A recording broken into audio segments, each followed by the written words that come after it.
క్రిందటి ఏడాది ఏమన్నా మాట్లాడారా? లేదు, ఇంకా మరి అది అయిపోయినట్టే. పోయినట్టే కదా డబ్బులు. గత ఇప్పుడు ఈ ఏడాది అన్ని ఏడాది పోయినట్టే. మేము మీ ఇంట్లో ఉన్న ఇద్దరు పిల్లలకి 30,000 రూపాయలు వేసామంటున్నారు. అది కూడా 4,000 తీసేసి 26,000 వేశారు. అదేమంటే జగన్ కూడా అట్లాగే చేశాడన్నారు. మరి జగన్ అట్లా చేశాడని చెప్పినే కదా నువ్వు వచ్చింది. మరి నువ్వు అట్లాగే చేస్తావు కదా. జగన్ చేసింది తప్పు అన్నారు కదా, అది జే ట్యాక్స్ అన్నారు కదా.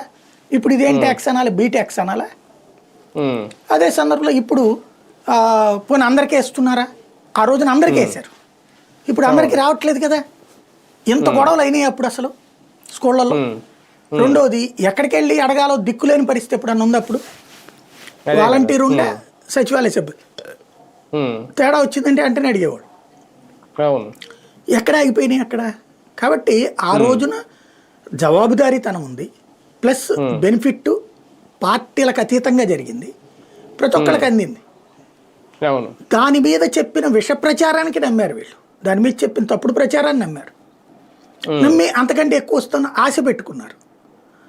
ఆశ నిరాశ అవ్వడమే కాకుండా ఇప్పుడు ఇలాంటి మాటలకి వాళ్ళే చప్పట్లు కొట్టుకోవాల్సి వస్తుంది. అది ప్రాబ్లం. అంటే దీని వరకు చూసుకున్న గత ఏడాది ఇప్పుడు లెక్క వచ్చింది కాబట్టి ఇద్దరు ఉంటే ఒక 36,000, ముగ్గురు ఉంటే ఒక 54,000 ఆల్రెడీ నష్టపోయినట్టే ఏడాదికి. ఒక ఏడాది అయిపోయింది కాబట్టి, ఏడాది 18,000 చెప్పి. ఇప్పుడు అది ఇవ్వకపోగా ఇక ఇవ్వలేను అని చెప్పి అచ్చెన్నాయుడు గారు చెప్పడం చూస్తూ ఉంటే ప్రజల్లో ఏమన్నా తిరుగుబాటు వస్తుందా? వైసీపీకి మరొక ఛాన్స్ ఇస్తున్నారు అంటే బేసిక్గా